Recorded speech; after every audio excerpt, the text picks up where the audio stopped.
Good afternoon. Good afternoon to everybody. The first thing I want to do is to thank every single person for being here. The men, the women, the children for being here. This is a beautiful scene, a beautiful sight, a beautiful gathering, and it's appreciated. Everybody is busy and a lot on our schedules, and every single person, but everyone that's here, it's appreciated. You say like you thank everybody, so did you thank anybody? You should go down, Reb Doid, he's a Rebbe, he's busy and sent us, and you hear a tremendous thank you. Every single person took the time, is appreciated. I want to thank what Mayor Davidson and his wife Shani, what they do.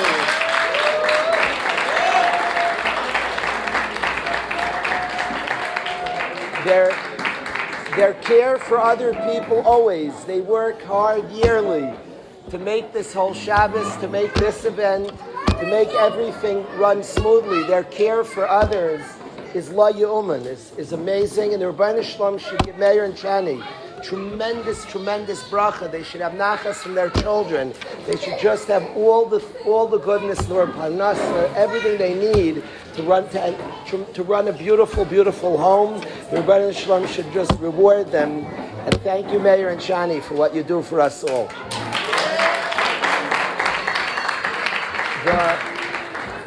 It's very nicker who Jan's Rebbe is. Anybody watches Jan and Adina and watch the way the shul they've built, the community involved in our Shabbos, it's like nicker on him. Jan is Zeiche to be a Talmud of Rabbi Oberlander, who I'm thinking a lot about now. Two people are dominating my thoughts, and I want to talk primarily about these two people, but I'm thinking about Rabbi Oberlander and the nachas he's having and deserves from this Maimed, and he taught us many things and teaches us many things, Rabbi Oberlander, but the achrayus that he lived with is la yu'uman, the being present to so many people on a day-to-day basis, to all the situations of our life. So it's nicker, Jan's midav achrayus, the taking care, the being responsible, the building. It's nicker as Rebbe's, and we appreciate Jan tremendously, Jan and Adina, and Hashem should reward both of them. Tremendous nachas from their children. They should just have success in everything they do. So thank you, Jan and Adina, for it.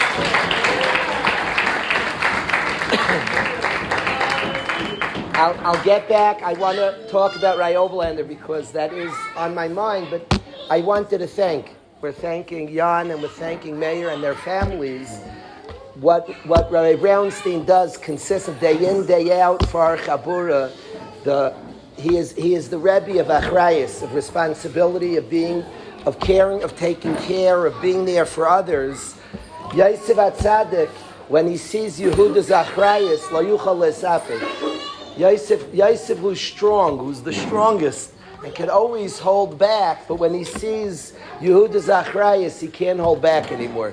And he just explodes with the achva that's there because he sees the achrayus view, the achrayus of Rabbi Brownstein constantly working, the energy, the tireless energy involved and doing and staying focused is a mechayev.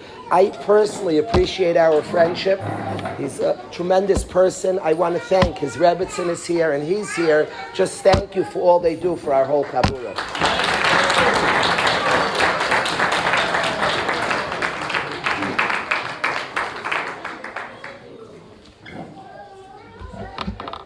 Rabbi Oberlander gave us and gives to our Chabura so much, but I think a lot about Shabbos Kodesh.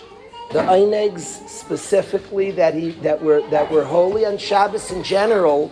The first 7 years of the Masifta, he was running the Shabbosis. They were on his shoulders, the Shabbos. And the Eineg, many of us, most of us, were by Einegs in his house on the Leil Shabbos, the Einegs. Today, Ka'ech Saif, the yeshiva sings always. That's like basic on Shabbos, but the Ka'ech Saif in his home, it's interesting. He was learning, Rabbi Oberlander was learning the Siva Shalom. And when he learned it, I didn't know what the Sefer was, a Slonimer. I didn't know anything about it. And in recent years, I've gotten curious, and I see the Sefer, he brings so much back to Shabbos Kodesh. So much of the Sefer, he'll talk about any topic, but then it's brought back to Shabbos Kodesh. I don't know if Rabbi Oberlander was drawn to the Sefer because he was drawn to Shabbos, or if the Sefer brought him to Shabbos, or neither. I don't know. But it is fascinating that a Yid who was a Bechinas Shabbos, he brought our Chabura Shabbos Kodesh. The last many weeks of his life, he thought daily it was Shabbos. And that's like Pasha. To me, it's Pasha. It wasn't confusion. To me, the times in Shemayim are very different. We don't have our clock. It's Yom Shekulai Shabbos. And he was very much there. It was Shabbos. By Rabbi Oberlander, the last few weeks of his life, he was holding, like he was B'chayav, he was holding Shabbos Kodesh, very Shabbostic. And the Einig Shabbos specifically, where the house was so open and inviting, he was serving. Even the way his kids at a serious Einig were allowed to do magic tricks, that's Shabbos. That's not like, even though that's Shabbos, the inviting, a Yid's welcome, a Yid's wanted, that's Bechinas Mikdash, it's Bechinas Shabbos. A Yid not called a Makdish. Our essence is the Am Mekadshe Shvi. It's who we're called. It's one of our names as a people with the Am Mekadshe Shvi. Rabbi Oberlander taught us Shabbos. He brought his Talmidim describe in their own homes a love of Zmiris, a love of Shabbos Kodesh. The Einig, just a picture at the Einig, Kiki doing a magic card trick, that was allowed. That wasn't, here he's making a Dahaib in a Matziv, was singing Ka'ech Seif, it's Tashamayim. It wasn't like, okay, but don't run over your kid. That was Shabbos, that is Shabbos, that's all part of Shabbos. Anybody studies the Pnimius of Shabbos, his Nefesh Yisrael is wanted and welcome there. That's Mikdash and Shabbos, that's like Dvarim Pshutim in Shabbos. That wasn't like, despite it, Shabbos. My father, my tatu is the second person I want to talk about in a few minutes. He used to have an Einik every Friday night for years.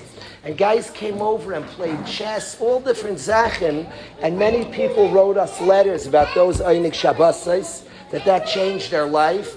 There wasn't, whatever the Yid was doing, he's playing chess, checkers, or whatever the Yid was doing, a Yid was wanted and welcomed and noticed and cared about. That's Shabbos Kodesh. That's the essence, that's Mamish Shabbos Kodesh. And Rabbi Oberlander gave us the access to our Chevra, Shabbos Kodesh, in an incredible way, something that all his Talmidim care about and have an excitement for, and it's something that we were fortunate. One of the many, many gifts that we got from him. The main chizuk that we should make, we want to do many chizukim for his precious neshama, but if I have a right to say a chizuk, that in the home, more treats on Shabbos, a little more candy. Whatever candy you did, a little more candy on Shabbos, a little warmer. Whatever time the husband and wife spend, a little more time. One more joke at the Suda. One more chiyos, a little more warmth on Shabbos Kodesh, a little more. That is Shabbos. That's the essence of Shabbos, the kirva of a mishpacha, the warmth, the sweetness, the geschmack. That would be a tremendous, tremendous Eloi for his holy soul. That would be mechazik a little nicer. You know, Zmiris, the Indian Rabbi Oberlander was into Zmiris. Zmiris, you know, some people like the Akbada to Zmiris is Yidden singing. If Zmiris is forced, it's the furthest thing from Zmiris. That's not, Zmiris is singing. Singing means people are freilich. Singing Zmiris at Yesuda means everybody's like Geschmack, everybody's wanted. It's like everybody's wanted there to really have happy, beautiful homes that are singing a song. Azam l'lakai ba'oidi. Each yachid v'yachid is like wanted, is noticed, is seen, is cared that they're there. There's a warmth in the home. I think whenever we think, Rabbi Oberlander, the schus, I still pinch myself. The story is a story, this big person, this big neshama that we were zeicha to have a connection to. And the story of how we met, how we came to the Mesivta is like just the story of Hashem, Amechem Mitzadei Gaver. Hashem moving. He was an older bacher. He's living in Rabbi Levine's house. Comes to yeshiva.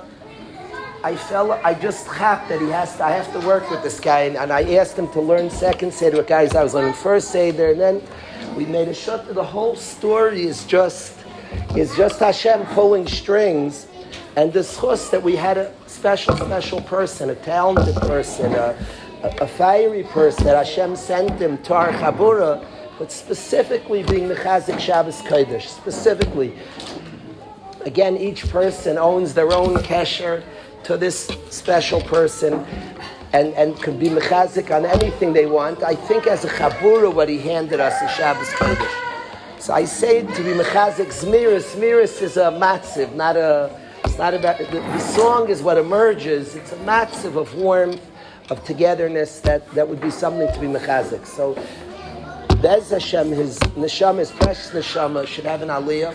It's been beautiful, the amount of youngsters walking around the name Avram Zachariah, Avram Zachariah, Menachem Wiener just had a child, Zachariah, named after the amount of little children that are walking around named after Oberlander, Zechron Levrach. There are a lot of little kids named Avram Zachariah, Menachem, and it should be an ilui for his precious neshama, all the Talmidim that are going b'drachav, that are being mechazik and going b'drachav. It should be an ilui for his precious neshama.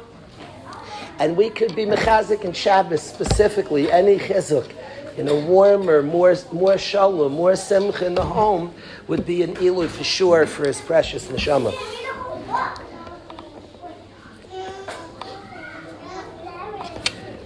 My father, the last few years of his life, was on a campaign for Shalom Bayis. That was like the sugya. He started giving, all of a sudden he started asking couples and engaged and married to come to his house to say a shmuz. I've asked some of the couples to hear over, but that was like a topic he was on stark. It's interesting. Everything's hashgacha. And my father had a koilel with some of our chevra, b'seif yamav. He had a koilel with Guy Shoshan, Avi Lachman, and others were in a koilel. The Yitz Shoshan was there, Sochi Greenwald. Shali was there. Shali was in the koilel. I was there together with Shali at that sim. We were there together. So there was this koilel. The chevra was, a lot of guys were by him. It was a very beautiful few years that he had a koilel. Guys in the koilel told me my father was very strong with times, and Shmiras Hasdarim was something he himself kept very carefully. And a guy said, if you ever wanted to miss a day, a month, a year, you're totally good. You're with your wife?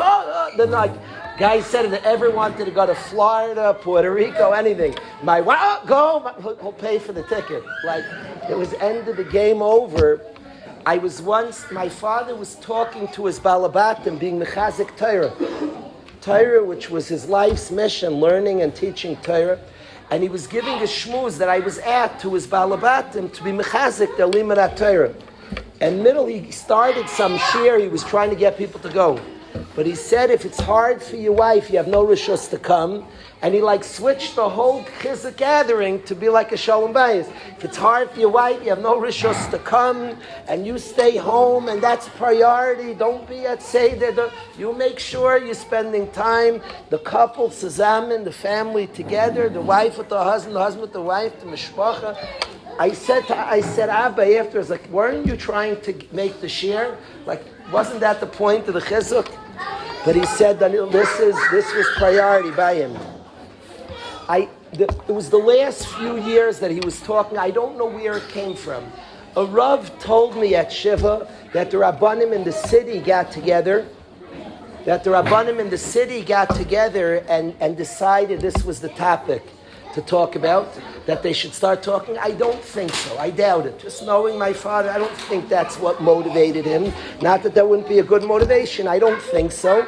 So I don't know what became the impetus, but this was the sugya, the last few years of his life. He was very, very busy speaking about it. Now, for 56 years, he was promoting Shalom Bayis, his own kesher. The the relationship of two people who worked together, who worked together, who were teammates. Two people who were just teammates. They were together. And teammates in like unusual ways, they were just teammates. And this loyalty together, this being teammates, was a shear we saw for 50. It was a shear we didn't see the whole 56 years, but it was a shear of loyalty and being teammates. Two people working together, being together, and being each other's teammates. It was interesting during COVID. So my father had controversial minyanim. He didn't miss minyanim. Minyanim were his things, and he made minyanim. I can't say for the kids it was easy. There was a lot of pressure. He was at my house some of the time. I have a yid who still walks out whenever I speak because of those minyanim. So it wasn't easy for the kids. I don't say I was makpid. My parents held that a minyan is you can't, the same way the shopping stores don't close, you can't close minyanim. It's essential. My father was makpid on distancing, everything. Minyan he held essential. You don't close stores, you don't close minyanim. And he davened with minyanim. He had his life threatened. He was threatened to be beaten up. He had rabbanim publicly say things. It was very stark on this. There was the rabbim didn't. He was a yachid. He was against the rabbim in his city. Didn't see it like him. What I saw was that my parents were together. My mother was behind. She was stronger than him. That minyanim have to go on. And they were like, I saw a couple, tzazam, they're not fighters, they're not the type. Afterwards, everybody made up, and they're like, b'shalom, b'shalva. But I saw the couples together. The husband and wife are teammates. Could be again, the whole world could hold, but the husband and wife, teammates. This is something, tzazam and teammates. Teammates, two people different, could have arguments, but teammates, we're on the same team. We're going to work together. We saw such an example of teammates, that two people working together. So this was a topic, the last few years he was outspoken, meeting a lot of people. I like Gedolim books a lot. I appreciate Gedolim books. I've read many. And I always like the last day of Gedolim. You learn a lot when the last day of Tzaddikim. And one of the things that always I'm curious, Gedolim have a lot on their plate, what they're busy with the last hour. That says something to me. I'm always curious about that. And I like reading in the books. Usually one of the best part of Gedolim books is the last few hours. So I just want to report my father's last few hours because I think to me it was instructive and I want to share it, this Suda. And the last few hours, my father was in the hospital for about 9 days at that point, and we were taking turns. My mother was there around the clock. She was all about them. They were a partnership. But through the night, my mother's not so young, and in order that she should have koiches, whoever spent the night was up the whole night. So that wears a person out, and my mother wanted to be there for my father. So the nights, the children and grandchildren would take turns. We had rotations, and we would take turns being up the whole night. If you were there at night, meant you were basically up the whole night. And we would take turns those 9 days being up the whole night, and that's how it went. My father was very full of emunah, was very dahayd, very uplifted, matziv, and he never said a word. Every night we figured it out. Whoever was by him appreciated. My mom's there all day, and then the children and grandchildren were throughout the day there also, but rotated at night. Comes Erev Shabbos. We had done this for 9 days. Friday we grabbed B'dafka, got a good report that maybe Sunday he'll even be going home. Things maybe even turning l'tayv. And Friday, out of nowhere, my father says tonight, Leil Shabbos, Ima will be with me tonight. So my mother's a very rational person, very logical person. She says that the medicine is making my father not so clear. So she says it doesn't make sense to be there at night. I want to take care of him when he comes home. And there's Sunday, Monday, Tuesday. She was there the whole Shabbos.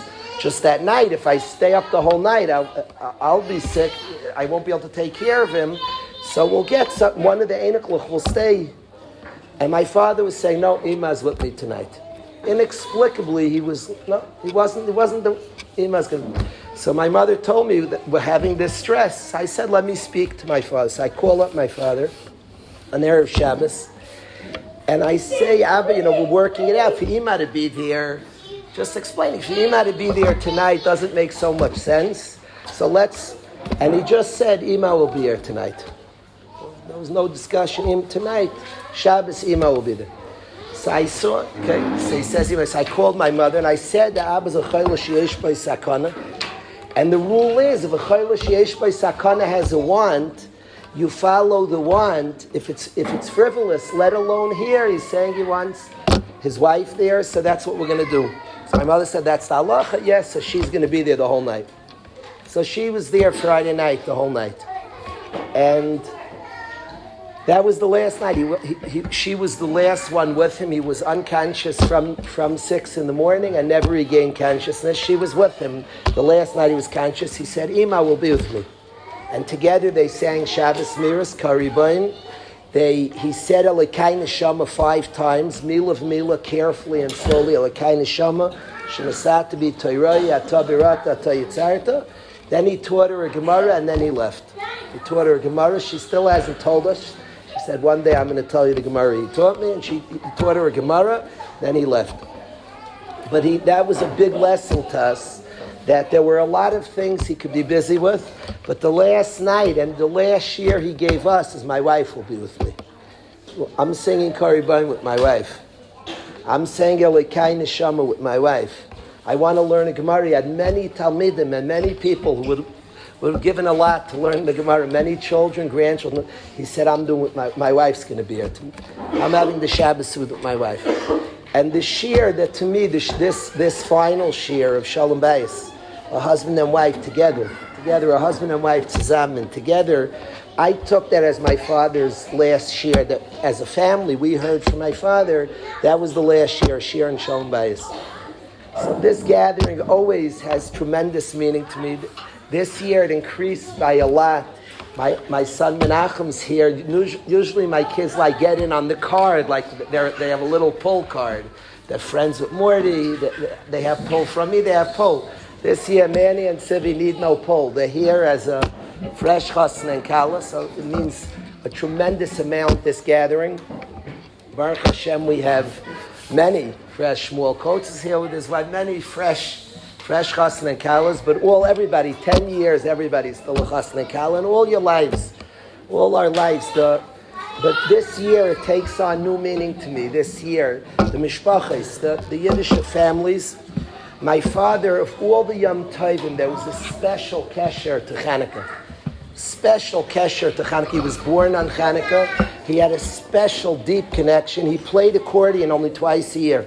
Growing up, my father played accordion very well, and twice a year came out Chanukah and Purim. Every Chanukah, the accordion played out. The Zmiris were the Haibin. Chanukah was a very strong connection. And it's interesting that the miracle of Chanukah was Matisyahu Bana, was a family. And for always, when mitzvah nerishu beisa, your mishpacha, to ignite, it could have come about through a yeshiva, it could have come about from many ways, the Yeshua. It came about from a mishpacha, nerishu beisa, the mishpacha. And that's how the Yeshua came about. When the streets are complex, all the answers are in the mishpacha. That's where the mishpacha. Be'esahi eilu lekim l'chol mishpachos Yisrael, l'chol Yisrael enam l'chol mishpachos Yisrael. And he was putting a tremendous emphasis on the families, on the mishpachos, specifically the husband and wife working together, being together, working zusammen as a shutfis, mamish, building together, working together. They're always in that relationship. There's to put time into it, to put focus into it, to put effort on that yedidus, on that friendship, to build that friendship, to really the most important friendship of our life. The most important for a world that's revolved, called the world of Torah and Olam HaYedidus, a world of friendship. That important friendship has to be focused on. When I was a kid, I was walking with my father, and a Yid came over to my father. He was upset about my father about something. So the Yid screamed at my father, and he said, "Who's your Rebbe? Who's your Rebbe?" And my father he hated Leitzanas. He was a serious person. Leitzanis wasn't humor. He liked funny people. Leitzanis is anything serious you put down. That he was the opposite of things was serious. Everything was serious by him. He liked Leitzanis. The guy said, "Who is your Rebbe?" And my father didn't blink. Now my father had big Rebbeim. Reb Chaim Shmulevitz was a Rebbe. Reb Mordechai Marcus, a tzaddik, a gadol, was a Rebbe. Reb Schneier Cutler was very close, was a Rebbe. He had big people he could have answered. And he said, "My wife." I'll never forget it. I was a kid. My father looked the man in the face and said, "My wife's my Rebbe." The man didn't know what to say. He wasn't like, "I'm going to tell you, Rebbe." He didn't know. And my father he said, "My wife's my Rebbe." He wasn't the jokester. He wasn't like a funny guy. He held stark. He asked his wife, "What do you mean?" The covet two people had for each other, the emes covet, the emes respect, real respect.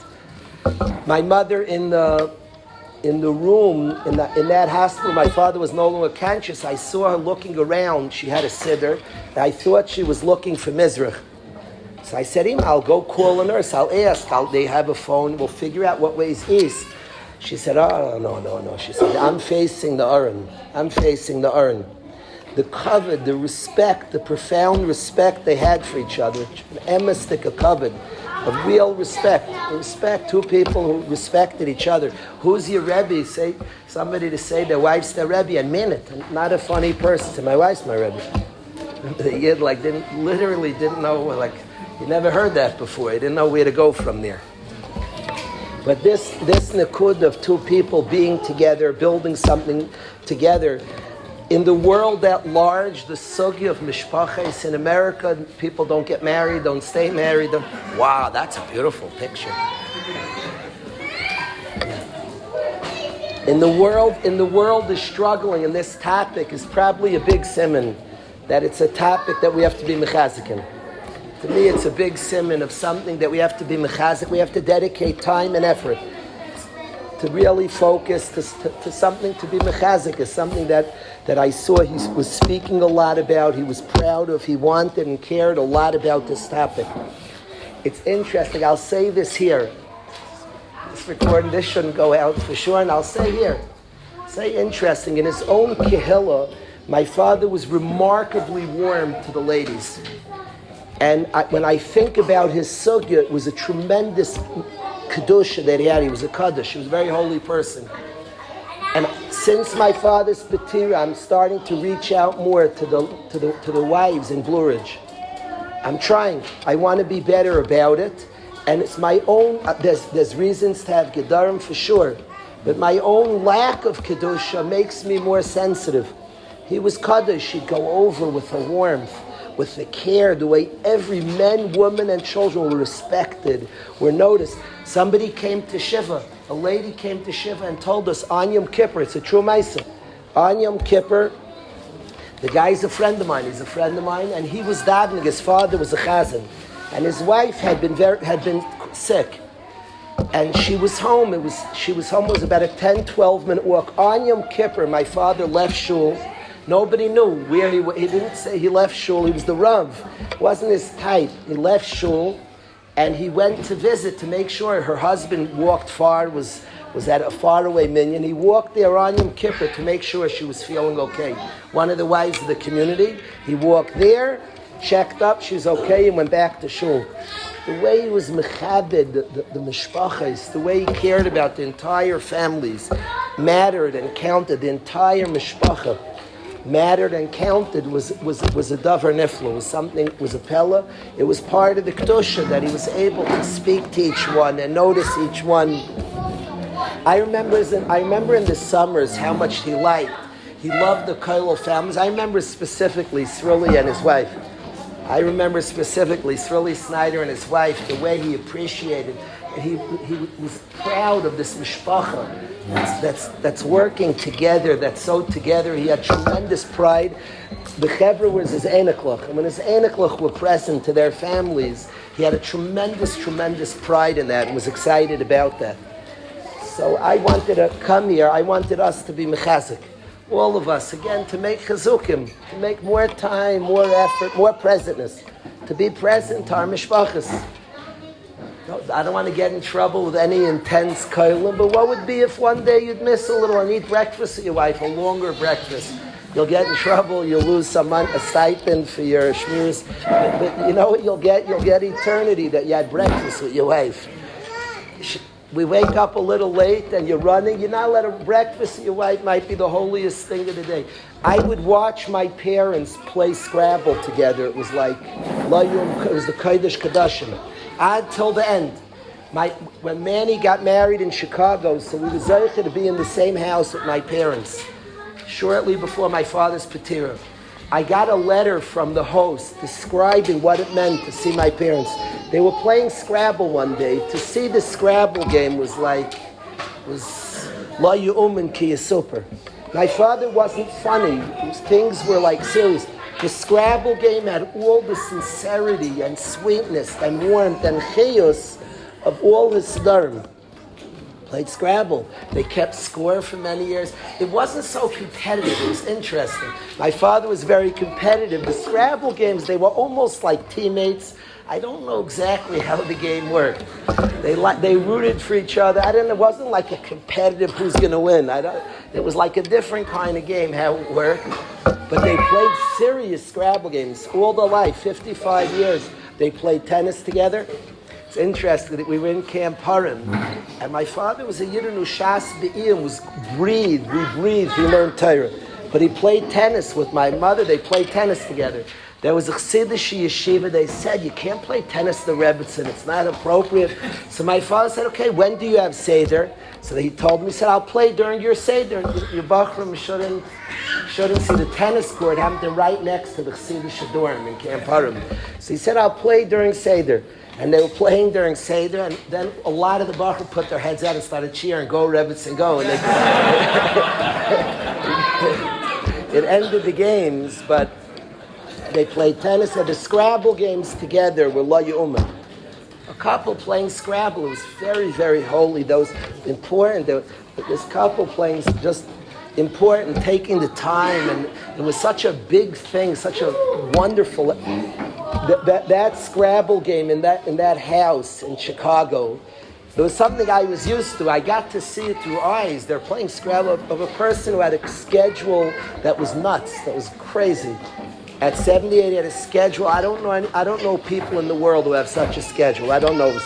It's hard to find a person that's just schedule, but the Scrabble game was equal, holier than all the other things.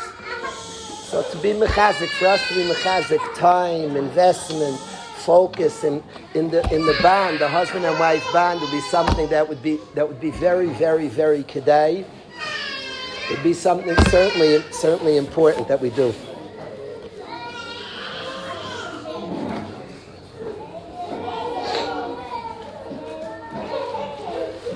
In yeshiva, it's interesting. In yeshiva, all the time, Rebbeim will ask, do you mind if I take off? Like I'm going, one of my kids needs, my wife needs. Do you mind if I take off? And I always feel, it's not a cheap line to a Rebbe.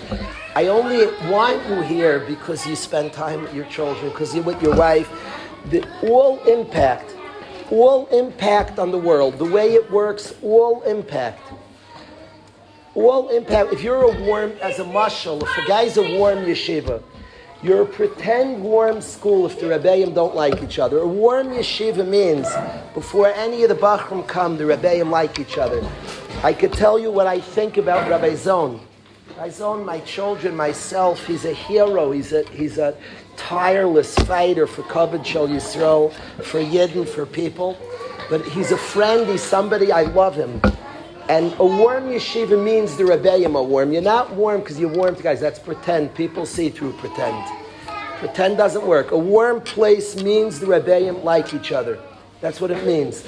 A friend of mine took over a yeshiva. His first thing is he wants the Rebbeim to be tighter. He wants a warm place. The Rebbeim have to fabrein zusammen.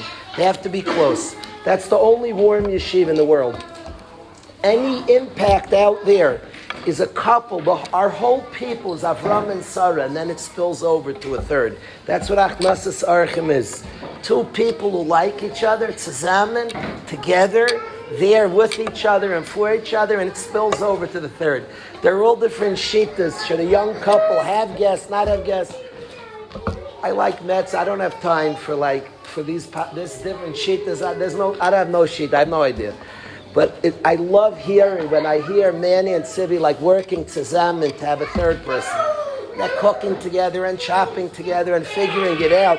That's like how Hashem designed the world. Two people like each other and a third person gains from it. That's beautiful. That's how it works. That's how it works. And all kiruv. Kiruv is two people are close, and any person wants to be a Rebbe.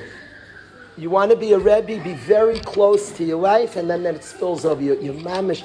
That's the construction of a builder. The construction of a builder is somebody who's mamish there for his children, and it spills over. That's the construction of a builder. From that space, close, working, caring for, and then it could spill over to the whole world. The whole world could come in that. It could spill over mamish to the Gan Seville. That's what it could be. It spreads, it goes, it travels. A kesher that's warm, a kesher that's real, that can incorporate the whole world. That's how it works. A guy has big dreams of kiruv. A wife has big dreams of making big impact on the world. The husband and wife should be close. The whole world could be warmed up by that friendship. That which is close, hakarev kaidim. That which is close has kedima and comes first. All of us should be zeicher to have shalom bayis, to have beautiful, beautiful homes, to have menuchas hanevesh, to have tranquil, happy, uplifting homes. You walk into a place, it just should be a beautiful, warm home. Zmiris are sung in that home. It's it's a house of beautiful zmiris. And we should be zeicher to have beautiful families. Our children should go b'derech avaysim in the ways of their families, and just be zeicher tremendous nachas and beautiful, uplifting homes. If we could sing together a little bit, that's like Pasha, that has to be. There's a slow song that I like a lot now. If we could sing, our people are celebrating. People returning home. So I say to us who have home always waits for you. The Yid's welcome home. The Yid welcome home. When we're welcoming home these Yid, let's welcome home. Let's welcome home our wife. Let's welcome home our husband. Let's welcome home our children. Home is where a person's wanted and welcome. But to watch our people we trust in Hashem's listening. We know He wants us home. So let's sing that song.